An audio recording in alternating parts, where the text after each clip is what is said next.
이 고장난 시계도 하루에 2번은 시간이 맞습니다. 이 시계 바늘이 시간을 나타내는 아날로그 시계가 고장이 나서 10시 10분에 멈춰 있다면 적어도 하루에 2번은 시간이 맞지요. 오전 10시 10분, 오후 10시 10분 2번은 시간이 맞습니다. 근데 그렇다고 해서 이 시계를 계속 걸어둘 수가 있겠습니까? 하루에 2번 시간이 맞다 그래서 이 시계를 사용할 수가 있겠습니까? 그것은 시간이 맞는 것이 아니라 어쩌다가 맞추게 된 거예요. 고장난 시계 사용할 수가 없습니다. 우리는 하나님 앞에서 고장난 시계가 되면 안 됩니다.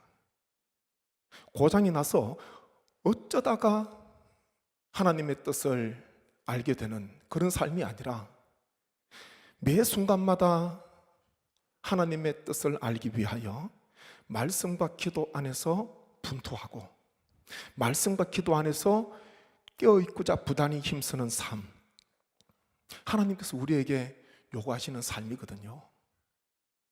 우리의 인생은 주님과 동행하는 인생입니다. 그것이 신앙생활이에요. 주님과 동행하는 삶, 신앙생활이잖아요.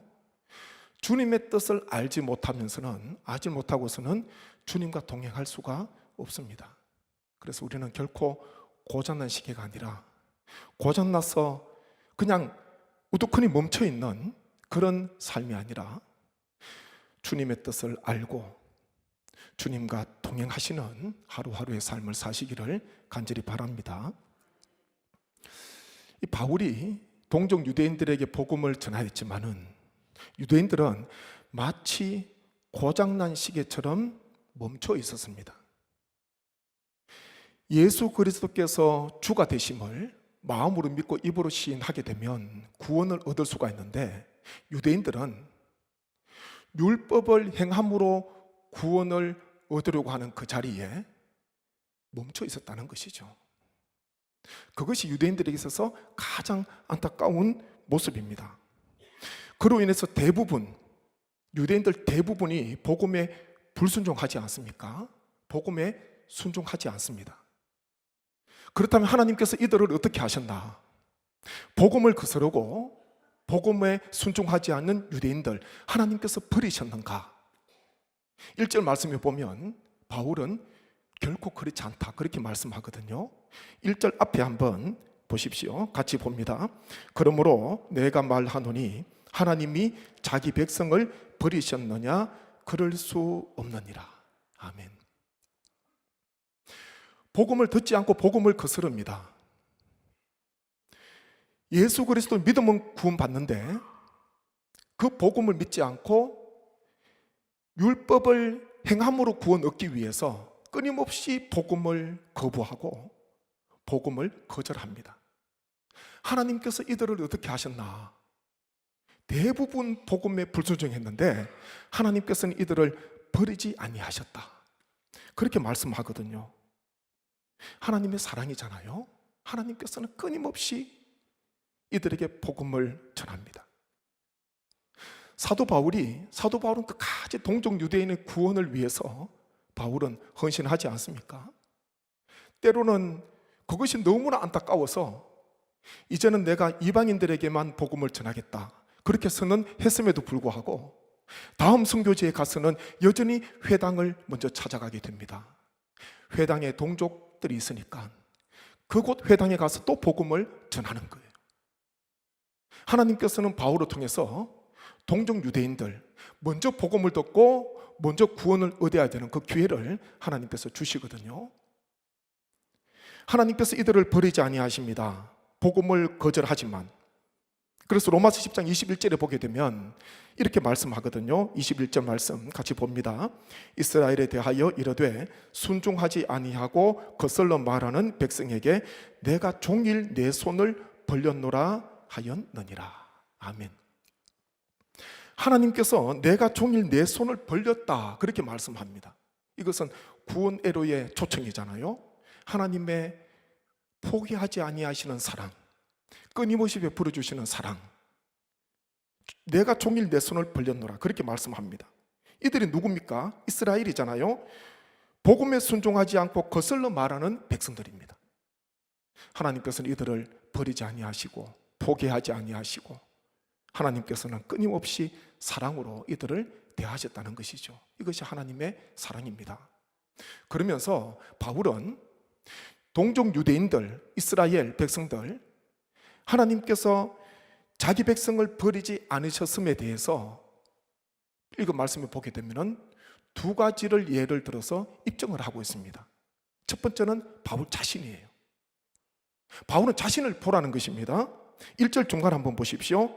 나도 이스라엘인이요 아브라함의 씨에서 난 자요 베냐민 지파라.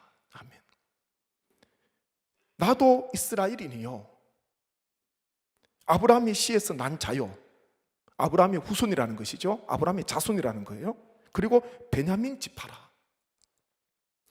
아브라함은 복음을 힘입어서 하나님의 백성이 되는 은총을 얻게 됩니다.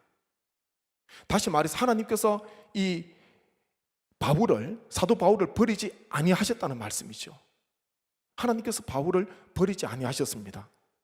구원의 은혜에 동참하게 됩니다. 바울이 지금 자신을 빗대어서 나도 이스라엘인이요 아브라함의 자손이요 베냐민 지파라 말하는 것, 자신의 족보를 지금 가문을 자랑하는 게 아닙니다. 나를 보라는 거예요. 하나님께서 나를 버리지 아니하셨다. 나도 복음에 동참하게 되었다. 복음을 믿음으로 말미암아 구원을 얻게 되었다. 하나님께서 나를 버리지 아니하셨음을 바울은 지금 이야기를 하고 있는 것입니다. 바울의 인생을 보십시오. 예수님 만나기 전에, 예수님께서 바울을 찾아오시기 전에 바울은요 하나님께 버림받기에 충분한 사람이었습니다. 다시 말해서 하나님께서 사울을 버리시기에 충분하셨다는 것이죠. 바울은 열심으로 하나님의 교회와 성도를 박해했습니다. 핍박했습니다. 그리고 스데반 순교에 있어서도 앞잡이 노릇을 하게 됩니다. 스데반 순교에 있어서요 바울은 주도적인 역할을 하였지 않습니까? 하지만 하나님께서 이 사울을 어떻게 하셨습니까? 버리지 아니하셨어요. 오히려 다메섹으로 가는 길 위에서, 그때도 사울이 다메섹에 왜 갔습니까? 믿는 자들을 결박해서 예루살렘으로 끌고 오려고 하는 공문을 가지고 가던 그 길이었지 않습니까? 그때 주님께서 다메섹 길을 가는 이 사울 찾아오시지 않습니까? 만나 주셨어요. 그리고 택한 그릇으로 삼으십니다. 이 그릇이라는 것은 사람을 이야기합니다. 주의 택한 사람으로, 주의 택한 그릇으로 이 사울을 부르시지 않습니까? 이게 놀라운 은혜예요. 하나님께서 나를 버리시려면은 충분히 버릴 만한 이유가 많이 있었지만 나는 하나님께 버림을 당해야 되는 존재입니다. 그런데 하나님께서 바울을 택한 그릇으로 부르시고 사도로 삼으시고 복음의 일꾼으로, 복음의 증인으로, 이방인을 위한 빛으로 하나님께서 이 바울을 보내지 않습니까? 이것이 바울에게 있어서 큰 은혜였어요. 나는 죽었던 죄인인데 주님께서 나를 살려주셔서, 그 은혜가 우리의 마음속에 늘 살아있다면 그것은요 그 사람의 삶은 은혜의 빚을 갚기 위해서 헌신하는 삶을 살 것입니다. 이 바울은 죄인 중에 괴수였다 그러죠. 만삭되지 못하여 난 자 같은, 스스로를 그렇게 이야기합니다. 안 되는 인생이었어요. 죄인 중에 우두머리였습니다. 괴수였고, 세상의 모든 사람이 죄인인데 그 중에서 가장 우두머리는 자기 자신이라는 것이죠. 근데 주님께서 나를 버리지 아니하셨다. 바울은 동족 유대인들에게 자신을 보라는 거예요. 자신이 하나의 입증이라는 것을 지금 바울이 증언을 하고 있는 것입니다. 이것이 얼마나 큰 은혜인가. 두 번째 증거는요, 남은 자에 대해서 이야기를 합니다. 열왕기상 18장 말씀에 나오는, 또 19장 말씀에 나오는 이 말씀을 바울이 언급을 하고 있는데, 인용을 하고 있는데, 선지자 엘리야가 갈멜산에서 바알과 아세라 선지자 850명과 영적 싸움을 합니다. 그 싸움에서 선지자 엘리야가 이기지 않습니까? 그게 18장 말씀이에요. 열왕기상 19장에 넘어오게 되면 1절부터 오게 되면은 19장은 18장과는 정반대입니다. 영적 침체가 찾아오지 않습니까? 두려워서 하나님께서 세워주신 북이스라엘 땅을 떠나서 남유다 브엘세바를 지나 나중에는 호렙산까지 가는, 도망쳤던 거예요. 왜 도망을 쳤습니까? 마음에 두려움이 있었습니다. 영적 침체가 찾아온 것 두 가지인데요, 하나는 내일 이맘때에 네 생명을 내가 취하겠다, 아합의 아내 이세벨의 말 때문이고요.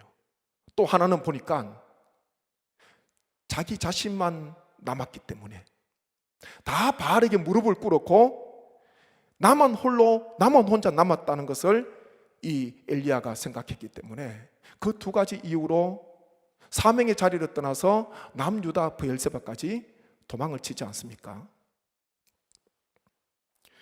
말씀에 보면은 오직 나만 남았거늘, 19장 말씀에 보게 되면 열왕기상 19장에 두 번씩이나 거듭거듭 이야기를 하고 있습니다. 오직 나만 남았다는 거예요. 남은 자가 아무도 없고 오직 나만 남았다, 그렇게 이야기를 하면서 이제는 넉넉하오니 제 생명을 거두어 가십시오. 엘리야가 이렇게 강구를 하고 하소연을 하지 않습니까? 그때 하나님께서 오직 나만 남았다는 이 엘리야에게 이런 말씀을 하십니다. 열왕기상 19장 18절 말씀 함께 봅니다. 그러나 내가 이스라엘 가운데에 7,000명을 남기리니 다 바알에게 무릎을 꿇지 아니하고 다 바알에게 입맞추지 아니한 자니라. 아멘. 오직 나만 남았다고 말하고 있는 엘리야에게 하나님께서는요, 놀라운 말씀을 하십니다. 이스라엘 가운데 7,000명이 남기리니 다 바알에게 무릎을 꿇지 아니하고 다 바알에게 입맞추지 아니한 자다, 그렇게 말씀합니다. 엘리야는 나만 남았다 생각했는데요, 보니까 7,000명이 남아 있었어요. 이것은 숫자적으로 7,000명일 수도 있지만은 무수히 많은 사람을 이야기하고 있습니다. 하나님께서는 보이지 않는 남은 자들을 그 땅 가운데 남겨놓으셨습니다. 그 사람들을 보라는 것이죠. 남은 자들을 봐라. 바울은 하나님께서 자기 백성을 버리지 않으셨다는 사실에 대해서 엘리야 시대 때 바알에게 무릎을 꿇지 아니한 남은 자 7,000명에 대해서 언급을 하고 있습니다. 그것이 2절부터 4절 말씀이거든요. 한번 말씀 교독합니다. 2절부터 4절 교독합니다. 하나님이 긍휼히 아신 자기 백성을 버리지 아니하셨나니 너희가 성경이 엘리야를 가리켜 말한 것을 알지 못하느냐. 그가 이스라엘을 하나님께 고발하되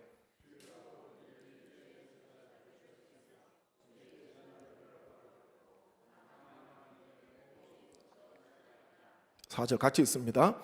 그에게 하신 대답이 무엇이냐? 내가 나를 위하여 바알에게 무릎을 꿇지 아니한 사람 7,000명을 남겨두었다 하셨으니. 아멘.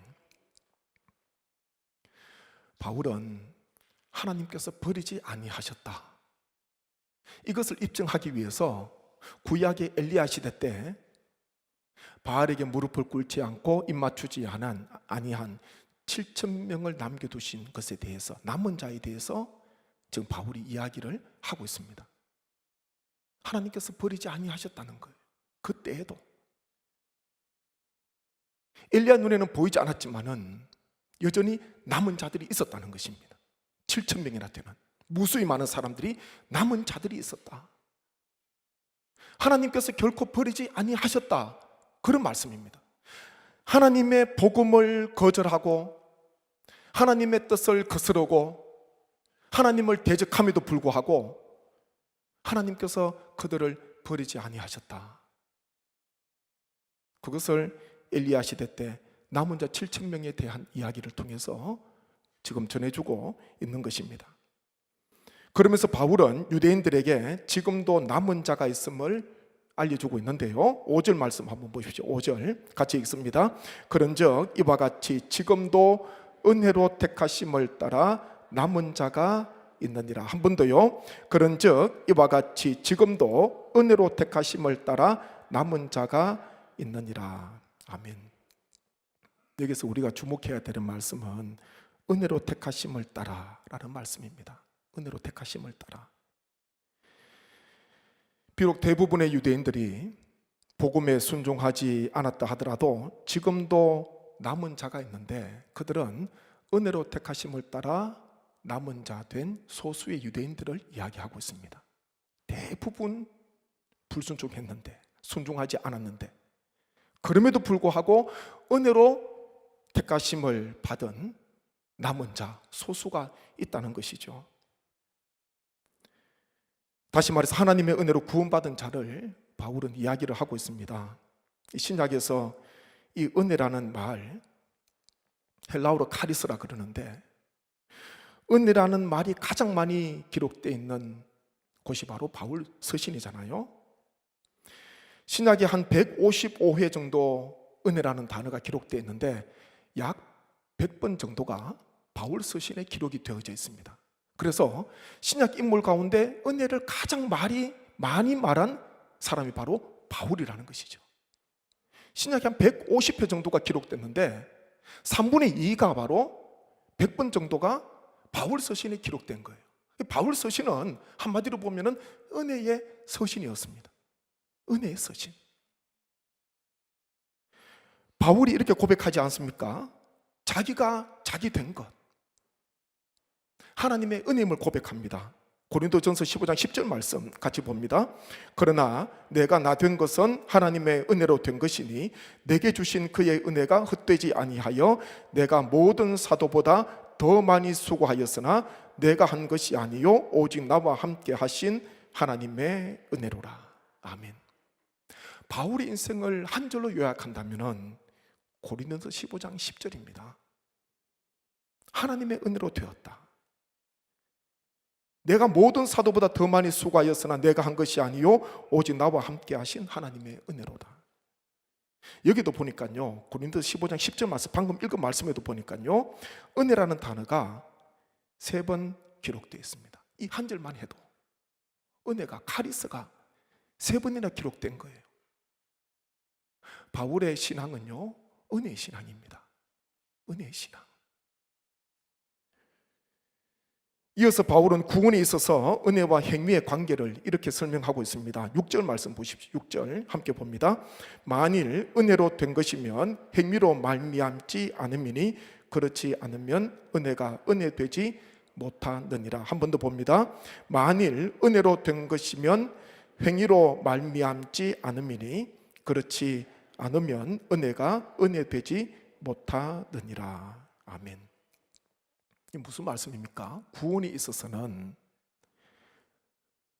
은혜로 구원을 받게 되는데, 은혜로 구원을 얻는 이 자리에는요, 행위는 설 자리가 없습니다.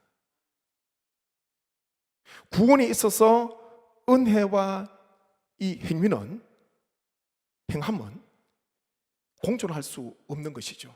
마치 빛과 어두움이 공존할 수 없는 것과 똑같습니다. 이 은혜가 무엇입니까? 카리스, 자격 없는 자에게 거저 주시는 하나님의 선물이라 그러잖아요. 하나님의 호의, 친절이다 그럽니다. 우리가 수없이 들었던 정의입니다. 은혜. 받을 자격 없는 자에게 거저 주시는 하나님의 호의, 친절, 선물, 이것이 바로 은혜다. 행위는 무엇일까요? 공로에 따라 마땅히 받아야 할 보상이나 대가를 이야기하고 있습니다. 그래서요, 은혜는 철저히 행위를 거부하고 선물은 철저히 대가를 거절합니다. 은혜에서는요, 행위가 설 자리가 없습니다. 아무리 비집고 들어가려고 해도 은혜로 구원받는 그 자리에는 행위는요, 흔적조차 없다는 것이죠. 한번 생각해 보시죠. 누군가가 나에게 선물을 가지고 왔습니다. 보니까 너무 귀한 거예요. 선물 받으면, 선물 주면 어떻게 해야 됩니까? 내가 선물 받으면은 무엇이라 말합니까? 무엇이라 말합니까? 뭐 왜 이런 것까지 준비하시냐고. 네.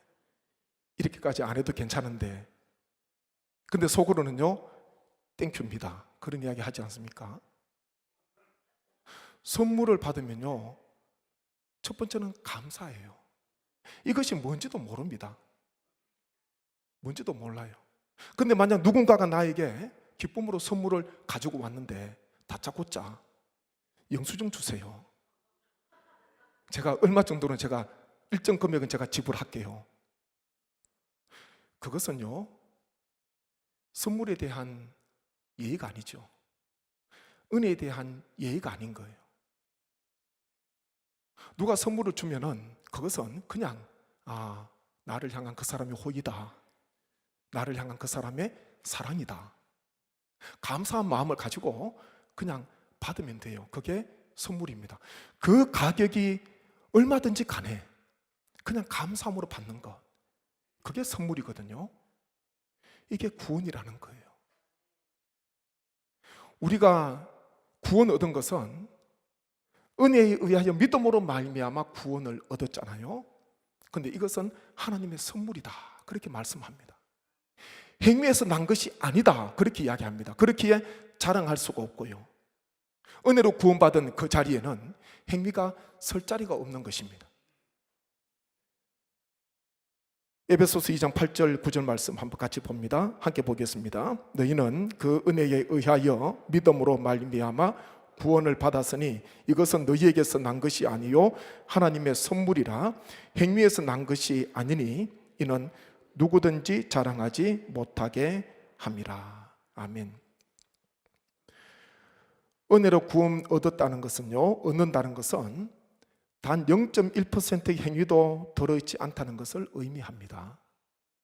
만약 구원에 있어서 행위가 조금이라도 영향을 미친다면 은혜는 더 이상 은혜가 될 수가 없습니다. 방금 읽은 바울의 고백이 그겁니다. 증언이 만일 은혜로 된 것이면 행위로 말미암지 않음이니 그렇지 않으면 은혜가 은혜되지 못하느니라, 이런 말씀을 하고 있는 거예요.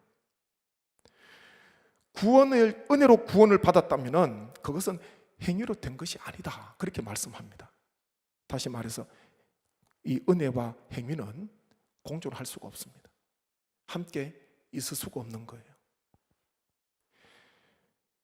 은혜로 구원 받았는데 거기에 행위가 조금이라도 들어가 있다면 그것은 더 이상 은혜가 아니다. 바울은 그 고백을 이야기하고 있거든요. 이 시대를 살아가는 우리 성도님 어떻습니까? 이 시대에 살아가는 우리 또한 은혜로 택하심을 따라 남은 자, 그것이 바로 우리라는 것이죠. 우리는 남은 자입니다. 은혜로 택하심을 따라 남은 자예요. 행위가 아니라 복음을 믿음으로 하나님의 그 은혜로 말미암아 구원받은 남은 자라는 사실을 우리는 꼭 기억을 하셔야 되는데, 여기에는 세 가지 우리가 적용을 할 수 있습니다. 첫 번째는요, 전적인 하나님의 은혜입니다. 같이 한번 하시겠습니다. 전적인 하나님의 은혜입니다. 우리가 지금 하나님의 자녀로서 이 자리에서 예배 드리는 것, 전적인 하나님의 은혜입니다. 내 노력도 내 의지도 아닙니다. 하나님의 부르심이요, 하나님의 은혜. 하나님의 은혜로 택하심을 받았기 때문에 우리가 지금 이 자리에서 예배 드린다는 것, 우리는 언제나 기억을 하셔야 되고요. 또 한 가지는 오직 겸손과 감사뿐입니다. 같이 합니다. 오직 겸손과 감사뿐입니다. 행위로 택함을 받았다면 이거는 저 혼자 하겠습니다. 너무 길어서. 행위로 택함을 받았다면요, 자랑할 것이 있겠지만은 은혜로 택함을 받았기 때문에 우리는 오직 겸손과 감사뿐이라는 것이죠. 자랑할 것이 전혀 없고 겸손과 감사, 그것이 바로 성도의 삶입니다. 은혜로 구원받은 성도의 삶이라는 것입니다. 또 한 가지는요, 같이 합니다. 사명자입니다. 사명자입니다. 우리 성도는 이 땅의 남은 자입니다. 은혜로 택하심을 따라 남은 자인데, 우리는 단순히 생존자가 아니라 우리는 사명자입니다. 여기서 남은 자라는 것은 단순히 생존하는 살아있는 존재뿐만 아니라 사명자라는 것이죠. 하나님께서 은혜로 택하심을 따라 남은 자 된 우리를 이 땅에 남겨두시는 것은 나를 통하여 하시고자 하시는 하나님의 주님의 일이기 때문입니다. 이것을 우리가 늘 기억하셔야 됩니다. 나는 이 땅에 남아있는 사명자야. 은혜로 택하심을 따라 남은 사명자야. 우리는 주의 사명을 감당해야 됩니다. 주께서 나를 통하여 하시고자 하시는 그 일을 우리는 남은 여생 하루하루 사명자로서의 삶을 살아가야 합니다. 그것이 바로 주님께서 우리를 은혜로 택하심을 따라 이 땅에 남겨놓으신 아버지 하나님의 뜻이라는 것이거든요. 우리가 이것을 늘 기억하는 삶, 그것이 얼마나 중요한지 모릅니다. 사도 바울은 은혜로 구원받았음을 이야기합니다. 그리고 무엇보다도 자신의 모습을 보면서 하나님께서는 결코 버리지 아니하시고 하나님께서 자신을 은혜로 구원해 주셨음을 바울은 고백하면서요, 하나님께서 허락하시는 그날 동안 사도 바울은 은혜로 택하심을 따라 남은 자로서, 사명자로서 주께서 택하신 그릇으로 하루하루의 삶을 살아갔다는 것을 우리 성도님 꼭 기억하시고, 전적인 하나님의 은혜라는 것, 오직 겸손과 감사뿐이라는 것, 그리고 남은 자는 단순히 생존자가 아니라 사명자라는 것을 꼭 기억하셔서 하나님 앞에 영광 올려드리시는 여생 되시기를 주님의 이름으로 축복합니다.